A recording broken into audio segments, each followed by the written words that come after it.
रूस के खिलाफ यूरोपीय देशों को खुलकर आना होगा। अभी और कितना खुलना बाकी है, सवाल तो यही है। कौन से देश है जो खुलकर सामने नहीं आ रहे? डोनबास में रूस अब पहले से ज्यादा हमलावर होगा, ये नेटो चीफ ने कहा है, और वो कह रहे हैं कि यूरोप के देशों को और खुलकर आना होगा।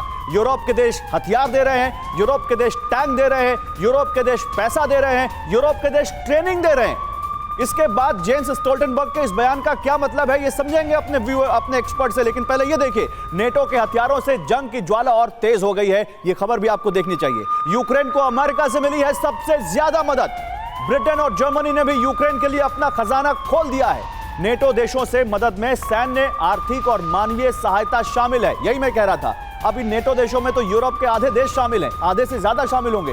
तो फिर ये कहां से यहां पर ये नेटो जो चीफ कह रहे हैं, उनका कहने का मतलब क्या है? मैं जल्दी से एक यहां पर रिएक्शन लेता हूं। जनरल सिंह, ये क्या कह रहे हैं नेटो चीफ, जरा समझाइए हमारे दर्शकों को। सर देखिए, स्टोल्टनबर्ग एक तरह का भड़का रहा है यूक्रेन को ही कि तुम्हारे को और एड मिलेगी। यूरोपियन देशों ने अपनी पूरी रिसोर्सेज की शक्ति तो यूक्रेन में डाली है। फिजिकली ये इनकी हिम्मत नहीं है कि फुट सोल्जर्स यूक्रेन की धरती में डालें, जैसे कि नो फ्लाई जोन का भी वो इस्तेमाल नहीं कर सके थे यूक्रेन के।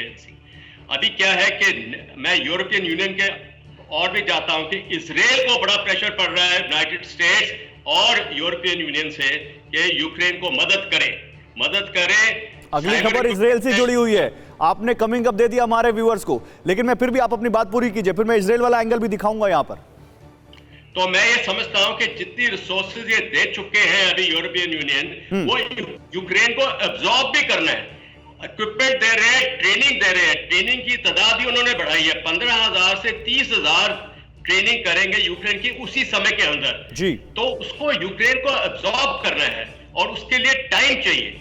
और लड़ाई के मैदान में अभी जब रूस का हमला सर अपना घर लुटाकर तो थोड़ी ना दूसरे की मदद करेगा।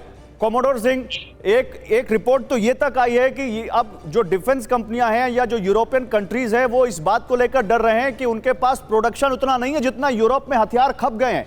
कुछ देश तो ये कह रहे हैं कि वही लगा दो प्रोडक्शन यूनिट, हम इतने हथियार नहीं भेज सकते।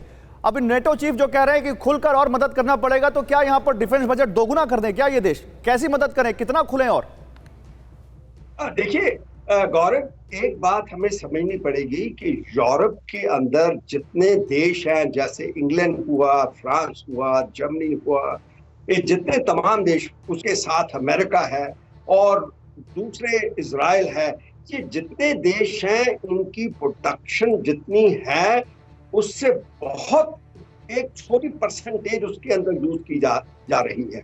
और साथ में ये वेपन प्रोड्यूस करते रहेंगे क्योंकि इनकी टेस्टिंग हो रही है, लाइव टेस्टिंग हो रही है, उसके अंदर क्वालिटी बहुत इंप्रूव हो रही है। ट्रेनिंग के बाद आप बता ही रहे हैं, ट्रेनिंग के साथ उनकी जो इंटेलिजेंस एजेंसी जैसे MI16 है इंग्लैंड की, DGSC फ्रांस की है, मोसाद इजराइल की है, CIA अमेरिका, ये सब इंटेलिजेंस एजेंसीज यूक्रेन को ये इंफॉर्मेशन देती हैं कि कहां टारगेटिंग करनी है। अब कंडीशन ये आ चुकी है रशिया की कि एंटी टैंक टैंक वो बिल्डिंगों में मार रहे हैं भैया।